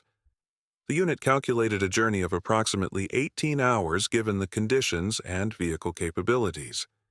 18 hours through the frozen aftermath of a manufactured apocalypse, hunted by those who had caused it, with no guarantee that my destination would offer anything better than what I'd fled. But I carried the truth now, concrete evidence of what had been done and why. Whether it would matter in this new world remained to be seen, but I was determined to find out. As I drove south through the endless white, I thought about the billions who had no idea why their world had suddenly frozen. I thought about my parents in Alaska, who might still be alive but whom I had no way to reach. I thought about Roland and the others at the facility, who might never learn what they were truly part of. And I thought about the arrogance of those who had decided that humanity needed a reset, who had appointed themselves the architects of a new civilization built on the frozen corpses of the old. Whatever their justifications, whatever threats they believed they were averting, they had no right to make that choice for everyone. The transport's heater struggled against the external cold, but it was infinitely better than my previous journey on foot. I had food, I had mobility, and most importantly, I had purpose. The Arizona facility might reject me, might even be hostile, but it represented the only hope of finding allies against Project Permafrost's grand design. The sun was setting, casting long shadows across the snow as I continued south. The temperature would drop further with darkness, testing the vehicle's systems as it had tested my own. But I had survived the first week of the Ice Age apocalypse against all odds. I would survive this journey too. I had to, because now I carried something more valuable than my own life, the truth about how our world ended, and who had decided it needed to. The journey south in the stolen transport was both easier and more dangerous than my previous travels. Easier because I had shelter from the killing cold, a vehicle designed for the conditions, and a clear destination with navigation. More dangerous because I was now a known fugitive being actively hunted by an organization with resources and reach I could barely comprehend. I drove through the night, pushing the vehicle to its limits while constantly scanning for pursuit. The transport had communication equipment, which I disabled to prevent tracking, and a radar system that I kept active to monitor for other vehicles. The instrument panel showed the external temperature hovering around 60 below zero, but inside the cab, the heater maintained a survivable, if not comfortable, environment. The landscape was monotonous, endless white plains occasionally broken by the tops of buried structures or trees. The roads were completely hidden under snow, so I navigated by GPS and compass, keeping to what had once been major highways when possible for the clearest path. Several times I had to divert around massive drift fields or areas where the ice had formed impassable ridges. By dawn, I was approximately halfway to the Arizona facility according to the navigation system. The skies had cleared further overnight and the sun rose as a distinct sphere rather than the diffuse glow I'd seen in the early days of the disaster. It cast long shadows across the snow, creating a stark beauty that belied the deadliness of the environment. I allowed myself a brief stop mid-morning to check the vehicle's systems and to rest my eyes after hours of driving through darkness. I consumed some of my rations and melted snow for additional water using the vehicle's heater. As I sat there watching the sun reflect off the endless white, I tried to process what I had learned about Project Permafrost. The executive summary had been clear about the project's origins. A group of climate scientists, government officials, and corporate leaders had concluded around 2020 that conventional approaches to combating climate change were failing. Their models projected a point of no return by 2035, after which cascading failures in planetary systems would render much of Earth uninhabitable within a century. Their solution was as brilliant as it was monstrous. Trigger a controlled volcanic winter to rapidly cool the planet, using the resulting population reduction and resource redistribution to implement a completely redesigned global civilization. The document described it as pressing the reset button on an operating system that cannot be fixed through incremental updates. The project had operated in absolute secrecy, using front organizations and compartmentalized knowledge to prepare their network of survival facilities. Only those at the highest levels knew the full plan. Most participants believed they were creating contingency measures for natural disasters or climate emergencies, not deliberately causing one. I couldn't verify their climate models or determine if their projected catastrophe was real or exaggerated. What I knew with certainty was that they had sacrificed millions, perhaps billions, of lives based on calculations and projections. They had appointed themselves the architects of humanity's future without humanity's consent. My thoughts were interrupted by a blip on the radar, a fast-moving object approaching from the north. I immediately restarted the transport and accelerated, abandoning caution for speed. The approaching vehicle was moving much faster than mine, which could only mean a pursuit craft specifically designed for these conditions. I pushed my transport to its maximum speed, but the gap continued to close. Within 20 minutes, the pursuing vehicle was visible in my mirrors, a sleek, black snowcat with what appeared to be mounted weapons. Project Permafrost security forces had technologies I hadn't seen before, clearly developed specifically for operating in these conditions. I needed to evade rather than outrun. Ahead loomed the remains of what had once been a small town, now just rooftops and second stories protruding from the snow. I directed the transport into this maze of partially buried structures, using them as cover while navigating through narrow passages between buildings. The pursuing vehicle was faster but less maneuverable. I heard impacts as it struggled to follow my tight turns and sudden direction changes.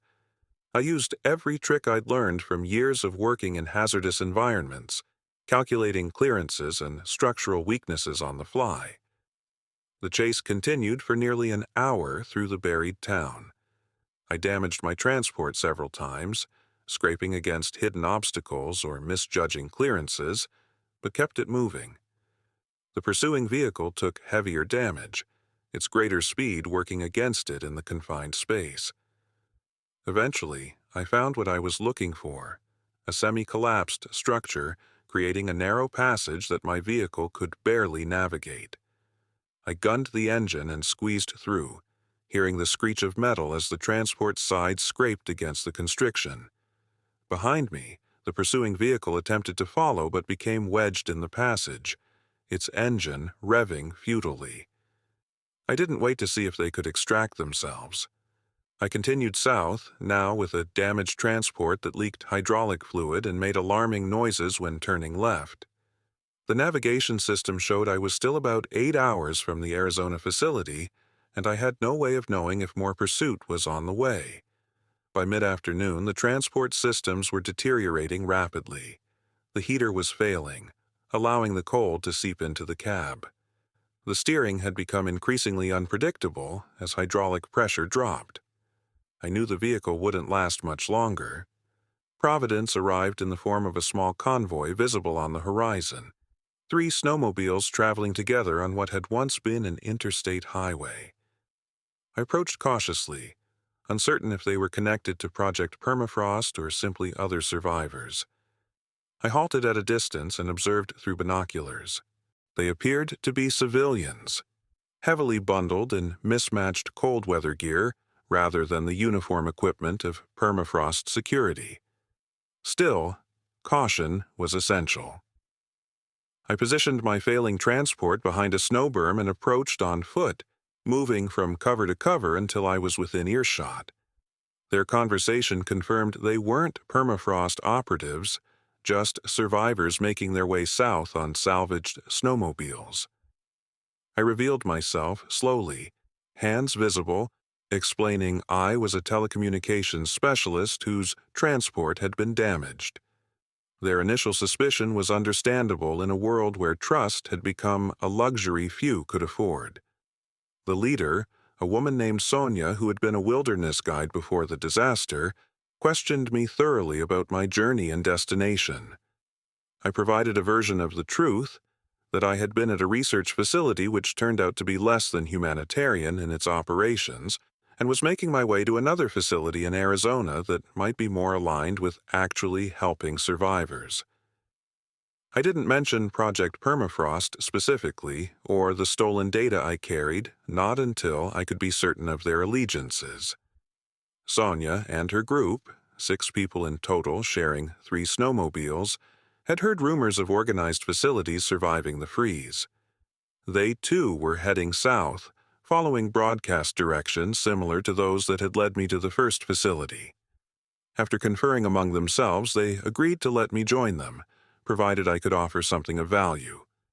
I showed them my communications expertise by repairing one of their radios that had stopped working and shared accurate information about conditions ahead based on what I'd observed during my journey. It was enough to secure a place on one of their snowmobiles. We abandoned my damaged transport after salvaging useful components and supplies. I was careful to retrieve all evidence about Project Permafrost, keeping it secure in my inner clothing.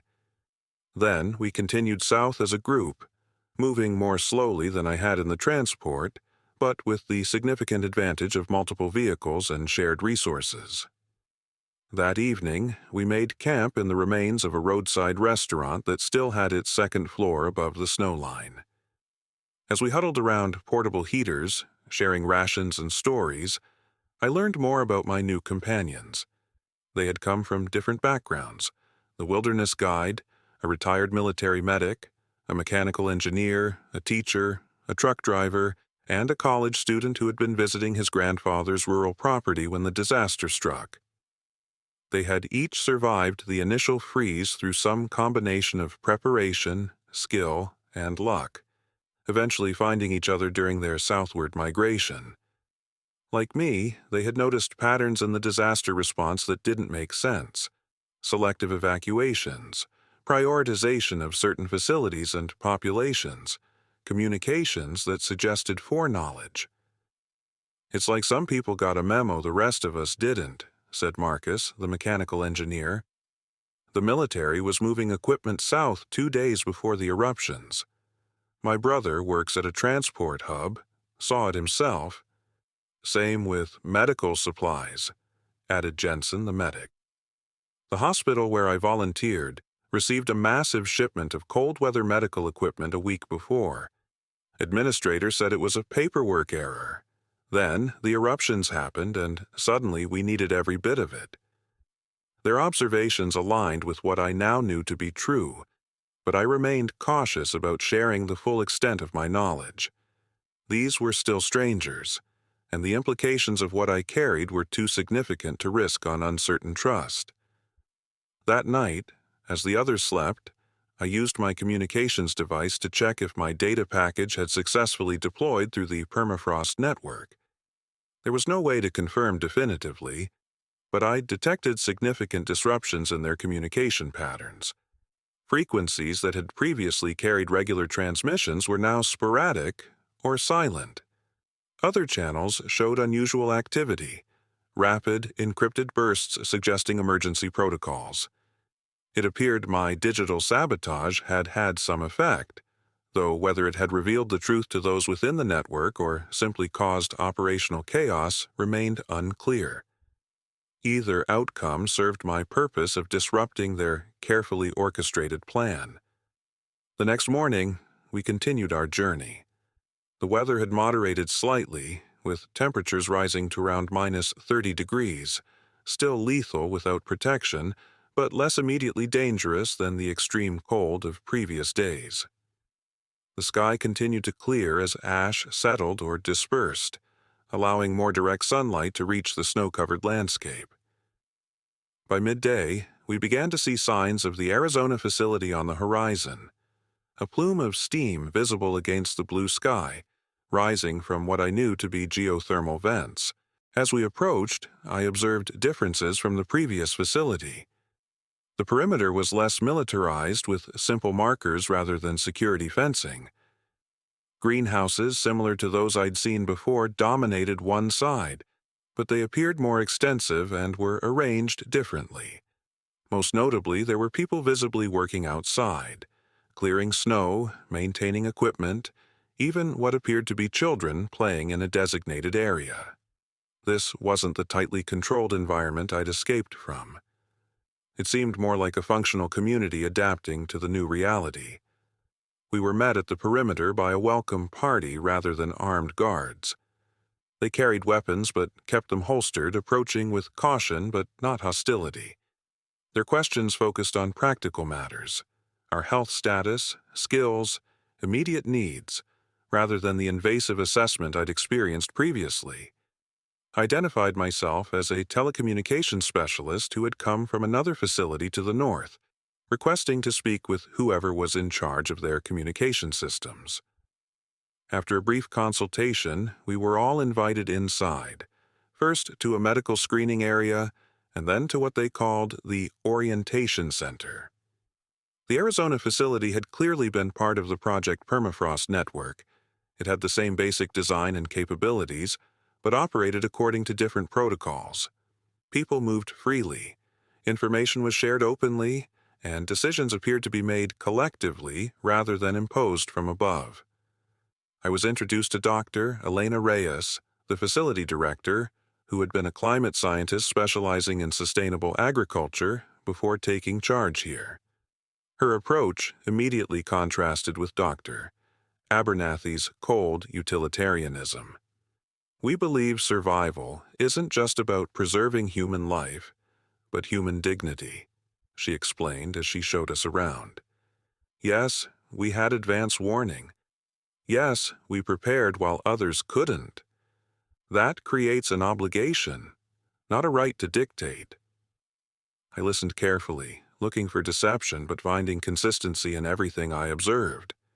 This facility had indeed been part of Project Permafrost's preparation phase, but had diverged from the central command when the full scope of the plan became clear to its leadership. We were told it would be a natural event, Dr. Reyes explained when I carefully broached the subject, that our role was to preserve knowledge and provide aid during the recovery. When we learned the truth, many of us wanted no part in it. But leaving meant abandoning the resources that could help survivors, so we stayed and adapted the facility to our own principles. Her words aligned with what I'd found in the executive summary, a reference to the Arizona facility maintaining philosophical independence while remaining technically connected to the network. They had been designated as a Phase 3 contingency, which I now understood meant they were considered potentially useful, but not fully aligned with the project's ultimate goals. After ensuring my companions were settled and receiving needed medical attention, I requested a private meeting with Dr. Reyes and her communications director, The time had come to reveal what I carried and what I knew. In a secure room, with communications equipment disabled to prevent any possibility of remote monitoring, I shared everything: the executive summary, the evidence of deliberate triggering of the eruptions, the population selection criteria, the plans for guided reemergence under Project Permafrost control. Dr. Reyes received the information with grim confirmation rather than surprise. We suspected as much but lacked concrete evidence. They compartmentalized information precisely to prevent anyone from seeing the complete picture. "What happens now?" I asked. "They know I escaped with this information. They'll have tracked me here eventually." "You've already changed the equation by distributing the data through their network," she said. "We've been monitoring the communication patterns. There's significant disruption, evidence of internal conflict. Not everyone involved in Project Permafrost knew they were complicit in mass murder. Some believed, like we initially did, that they were preparing for a natural disaster. But the leadership, those who planned and executed this, they won't just accept exposure," I countered. Dr. Reyes nodded gravely. "No, they won't. Which is why we've been preparing for this moment since we broke from their command structure. We're not just a research station anymore. We're the foundation of an alternative to their vision of the future." She outlined their approach: transparency instead of control, cooperation instead of hierarchy, restoration instead of redesign. While Project Permafrost sought to engineer a new civilization according to predetermined specifications, the Arizona facility aimed to preserve what was worth saving from the old world while learning from its mistakes. "We've established contact with other facilities that share our perspective," the communications director explained. "There's a growing network of resistance within the project itself. Your data distribution accelerated a process that was already beginning." It was the first genuine hope I'd felt since discovering the truth. Not that the disaster could be undone. The world was irrevocably changed, billions likely dead or dying, but that the future wouldn't necessarily be dictated by those who had caused it. That night, as I stood outside looking at stars more visible than they had been in decades due to the cleared atmosphere, I thought about the journey that had brought me here. 1 week had stretched into months. Survival had evolved into purpose. The telecommunications engineer, who had simply wanted to stay alive, now carried the truth that might help determine humanity's path forward. I knew the conflict was just beginning. Project Permafrost's leadership wouldn't abandon their grand design easily. They had resources, technology, and the ruthless conviction of those who believe their vision justifies any cost. But they no longer operated in secrecy, and they no longer controlled all the pieces on the board. As I prepared to record this testimony, this account of the first week of what history would call the Ice Age apocalypse, I understood that the story was far from over. But at least now those who survived would have the chance to write the next chapters themselves, rather than following a script written by those who had decided humanity needed to be saved from itself, no matter the cost. The frozen world outside remained deadly, implacable. But within these walls, and within the growing network of those who opposed Project Permafrost's vision, something essential had been preserved. Not just human life, but the right of humans to choose their own destiny, even in the face of catastrophe. That, more than any technology or resource, would be the true foundation of whatever civilization emerged from the ice. I've been at the Arizona facility for 3 months now. That's why I'm able to record this account with proper equipment and relative safety. The world outside remains frozen, but things have changed significantly since those first desperate days. I want to explain what's happened since my arrival here, to complete the record of not just how I survived the first week of the Ice Age apocalypse, but what we've discovered about Project Permafrost and our efforts to counter their vision for humanity's future. The first month after my arrival was focused on immediate concerns: integrating the survivors who continued to reach the facility expanding our food production capabilities, and establishing secure communications with other facilities that had broken from Permafrost Central Command. Dr. Reyes assigned me to lead the communications team, putting my expertise to use connecting our growing network of allied stations. We called ourselves the Restoration Alliance, a somewhat grandiose name for what began as just 4 facilities sharing resources and information. Unlike Project Permafrost's hierarchical structure, we operated on consensus, with each facility maintaining independence while coordinating on matters of mutual concern. Our primary advantage was transparency. By sharing the full truth about Project Permafrost's origins and intentions with everyone in our network, we created a foundation of trust that their secretive, compartmentalized approach couldn't match. People who understood what had happened and why were more committed to creating an alternative future than those kept in the dark and merely following orders. The broader conflict began in earnest during the second month. Project Permafrost Command, now aware of our organized resistance, attempted to isolate us by jamming communications and blockading supply routes. They sent security teams to reclaim their facilities and equipment. Those confrontations were tense but largely nonviolent. Their personnel were limited, and many defected when presented with evidence of what they'd really been part of. What they hadn't anticipated was how quickly their own network would fracture once the truth spread. The data package I'd released continued to propagate through their systems, reaching facilities where many participants had believed they were responding to a natural disaster rather than a manufactured one. Entire stations declared independence from Central Command, some joining our alliance, others charting their own course. By the third month, now, a new equilibrium had emerged. Project Permafrost Command still controlled significant resources, particularly their central facility in what had once been a military bunker complex in Colorado. They maintained strict allegiance from about a third of their original network, primarily those facilities where leadership had been fully briefed on the project's true nature from the beginning. Our alliance had grown to encompass 12 facilities across the southern United States, with loose affiliations extending into Mexico and Central America, where the climate effects were less severe.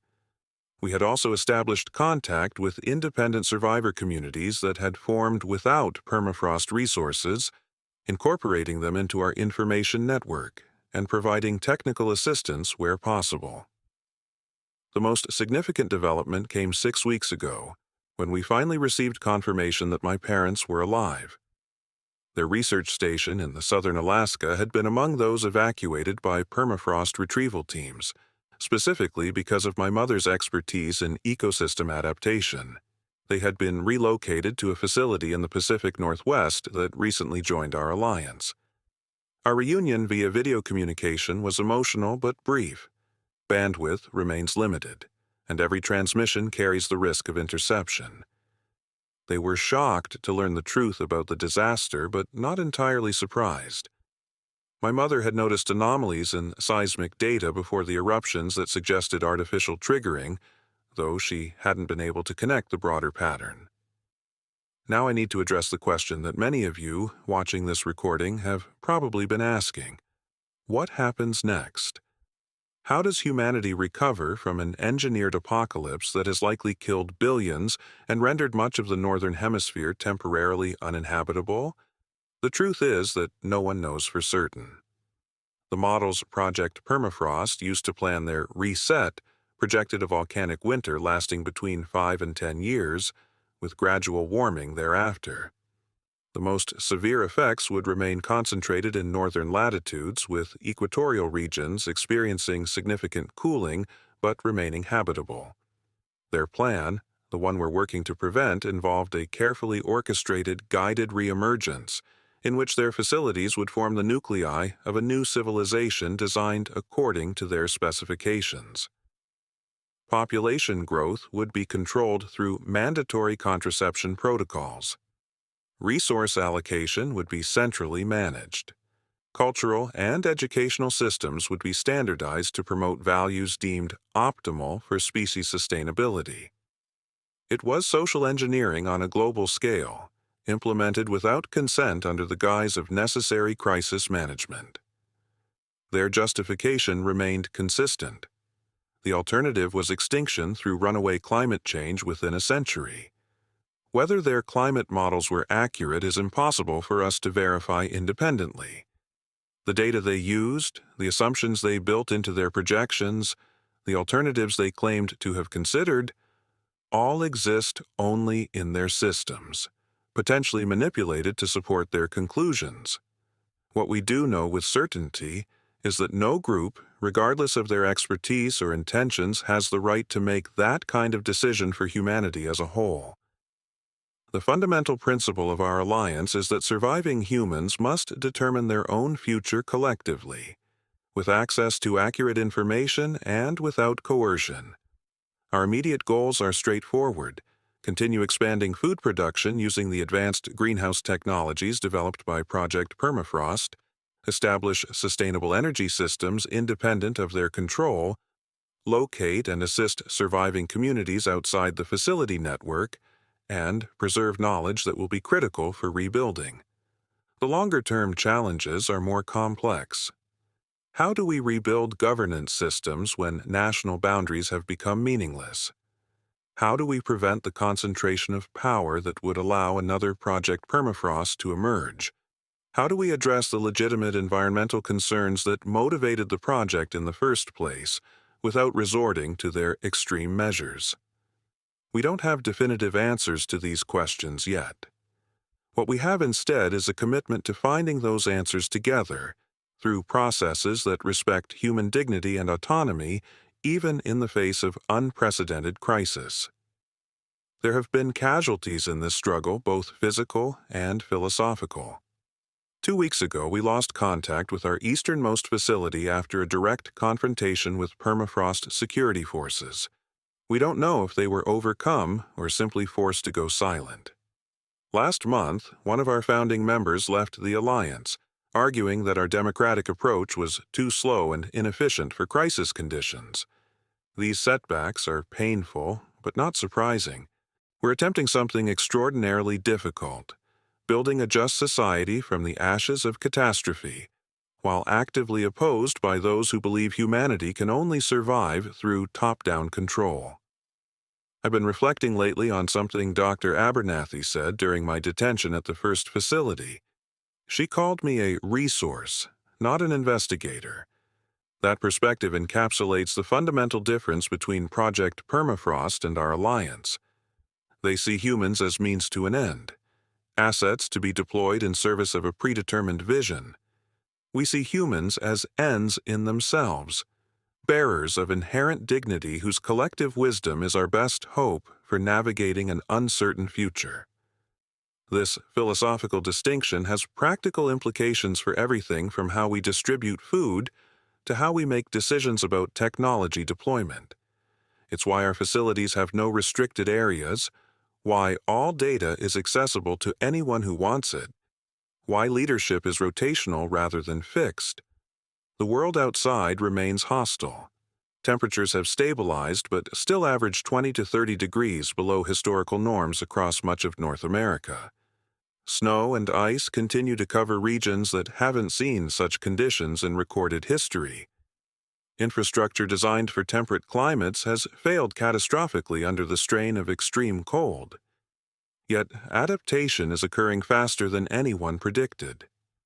The human capacity for resilience continues to surprise even those of us who have witnessed it firsthand. Communities have formed in the southern regions where conditions are survivable without advanced technology. Trade networks have emerged initially for essentials, but increasingly for knowledge and cultural exchange. 2 days ago, our monitoring stations detected the first measurable decrease in atmospheric particulate density since the eruptions. It's a small change, not yet enough to affect temperatures significantly, but it suggests the beginning of the clearing process. If Project Permafrost's models are correct in this aspect, we might see the first signs of warming within a year. That prospect brings both hope and new challenges. As the world gradually thaws, Competition for newly accessible resources will intensify. The infrastructure of the old world will re-emerge from the ice, much of it damaged beyond repair, but some still valuable. The temptation to recreate previous patterns of exploitation and inequality will be strong.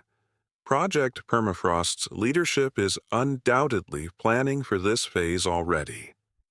Their guided reemergence protocols included detailed instructions for reclaiming key resources and establishing control over strategic locations as they became accessible.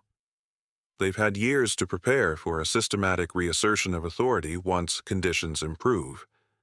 Our alliance is preparing too, but with different priorities. We're documenting survivors' needs and capabilities, facilitating community self-organization, developing decentralized systems for resource sharing and dispute resolution. We're laying the groundwork for a recovery based on cooperation rather than control. The conflict between these visions will define the post-freeze world as much as the physical conditions themselves. It's not just about who controls what resources, but about what values guide their use. About whether humans emerge from this catastrophe with our autonomy intact, or surrender it in exchange for security. I've been asked why I'm creating this record, why I'm sharing the story of that first week and everything that followed. Part of it is simply human, the need to bear witness, to ensure that what happened isn't forgotten or revised to serve someone's agenda. But it's also strategic. The more people who understand the true origins of the Ice Age apocalypse, the harder it becomes for Project Permafrost to implement their vision unchallenged. Knowledge is protection. Truth is power. That's why they compartmentalized information so carefully, why they tried to intercept me when I accessed their data. The most dangerous thing to their plan isn't physical resistance but informed dissent. People who understand what happened and reject the premise that it was necessary or justified.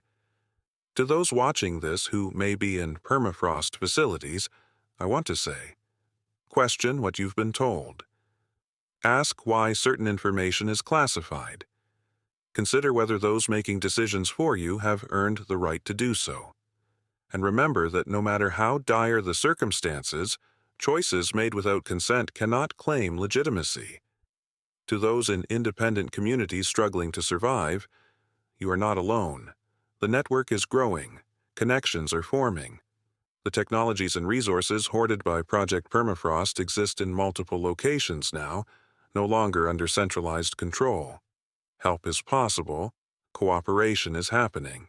And to those who were part of planning or implementing Project Permafrost, it's not too late to choose a different path. Many who were involved in early stages have already joined our alliance, bringing valuable knowledge and skills. Redemption is possible through accountability and service to a more just vision of recovery. As for me, my role continues to evolve. I'm still primarily focused on communications, now leading efforts to establish a decentralized information network that can survive attempts to disrupt or control it. I've also begun training others in my specialized skills, ensuring that our capabilities don't depend on any individual. The survival skills that got me through that first week remain relevant, but in different ways. The technical knowledge that helped me navigate frozen landscapes now helps design resilient systems. The caution that kept me alive among potential enemies now informs security protocols. The determination that drove me south through killing cold now sustains me through the slow, challenging work of building alternatives. I don't know what the world will look like when the ice finally recedes. I don't know if our alliance will succeed in creating a more just foundation for whatever civilization emerges. I don't know if Project Permafrost's leadership will eventually abandon their control agenda or fight to the end to implement it. What I do know is that the choice between these futures belongs to all of us who survived, not just those who prepared for or precipitated the disaster. That conviction is what drives our work, what distinguishes our approach from theirs, what gives meaning to the struggles ahead. The Ice Age apocalypse was engineered by people who believed they alone could save humanity from itself. The recovery must be shaped by people who believe humanity can only be saved through collective wisdom and shared purpose. That's the fundamental truth I learned during that first desperate week, and it's the principle that guides everything we do now. I'm Levi Steiner, telecommunications engineer turned apocalypse survivor, and this has been my testimony. If you're receiving this, you're part of whatever comes next. The world may be frozen, but the future remains unwritten. What happens now is up to all of us.